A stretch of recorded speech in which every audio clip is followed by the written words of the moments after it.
Hi all welcome back to our YouTube channel. ಇವತ್ತು ನಾನು ನಿಮಗೆ ಮಜ್ಜಿಗೆ ಪಾನಕ ಮಾಡೋದು ಹೇಗೆ ಅಂತ ತೋರಿಸ್ಕೊಡ್ತಾ ಇದ್ದೀನಿ. ಬನ್ನಿ ಹೇಗೆ ಮಾಡೋದು ಅಂತ ನೋಡೋಣ. ಮೊದಲಿಗೆ ಇಂಗ್ರೀಡಿಯೆಂಟ್ಸ್ ನೋಡ್ಕೊಳ್ಳೋಣ.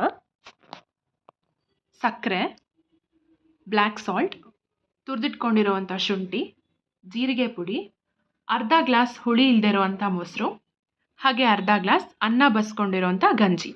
ಇವಾಗ ಮಾಡೋದು ಹೇಗೆ ಅಂತ ನೋಡ್ಕೊಳ್ಳೋಣ. ಮೊದಲಿಗೆ ನಾನು ಅನ್ನ ಬಸ್ದಿಟ್ಕೊಂಡಿರೋ ಅಂಥ ಗಂಜಿನ ಹಾಕೋತಾ ಇದ್ದೀನಿ. ಇದಕ್ಕೆ ಅರ್ಧ ಗ್ಲಾಸ್ ಏನು ಮೊಸರು ತೊಗೊಂಡಿದ್ದೆ ಅದನ್ನು ಕೂಡ ಹಾಕೋತಾ ಇದ್ದೀನಿ. ಹಾಗೆ ಒಂದು ಸ್ವಲ್ಪ ನೀರು, ಅದೇನು ಮೊಸರು ಮಿಕ್ಕಿರುತ್ತಲ್ಲ ಅದನ್ನು ಮಿಕ್ಸ್ ಮಾಡಿ ಒಂದು ಸ್ವಲ್ಪ ನೀರು ಹಾಕ್ಕೋಬೇಕು.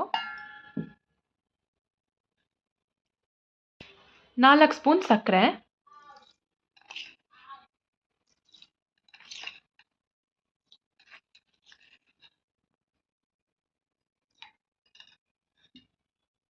ಸ್ವಲ್ಪ ಬ್ಲ್ಯಾಕ್ ಸಾಲ್ಟ್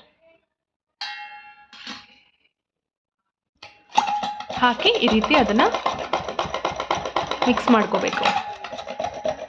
ನೀವು ಗ್ರೈಂಡ್ ಮಾಡ್ಕೊಳ್ಳೋಂಗಿದ್ರೆ ಗ್ರೈಂಡ್ ಮಾಡ್ಕೋಬೋದು. ಇಲ್ಲಿ ನಾವು ಅದನ್ನು ಈ ರೀತಿ ಮೊಸರು ಕಡಿತಾರಲ್ಲ ಅದರಲ್ಲಿ ನಾನು ಅದನ್ನು ಮಿಕ್ಸ್ ಮಾಡ್ಕೋತಾ ಇದ್ದೀನಿ. ಇವಾಗ ನಾವು ಇದನ್ನು ಮಜ್ಜಿಗೆ ಮಾಡಿ ಇಟ್ಕೊಂಡಿದ್ದೀವಿ. ಇದಕ್ಕೆ ನಾನು 1/4 ಸ್ಪೂನ್ ಜೀರಿಗೆ ಪುಡಿ ಹಾಕೋತಾ ಇದ್ದೀನಿ.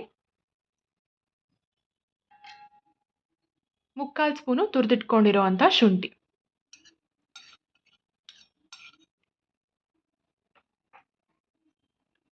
ಈಗ ಅದನ್ನು ಇನ್ನೊಂದ್ಸತಿ ಮಿಕ್ಸ್ ಮಾಡ್ಕೋಬೇಕು ಅಥವಾ ಗ್ರೈಂಡ್ ಕೂಡ ಮಾಡ್ಕೋಬೋದು.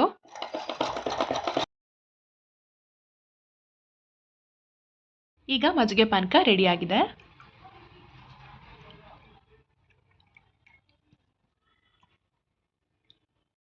ಈ ಮಜ್ಜಿಗೆ ಪಾನಕ ಮಾಡ್ಕೊಂಡು ಕುಡಿಯೋದ್ರಿಂದ ಬಾಡಿಗೆ ತುಂಬ ತಂಪಾಗುತ್ತೆ. ಈಗ ಹೀಟ್ ಆಗಿದ್ರೆ ಬಾಡಿ ಇದು ಕೂಲ್ ಮಾಡೋದಕ್ಕೆ ಹೆಲ್ಪ್ ಮಾಡುತ್ತೆ.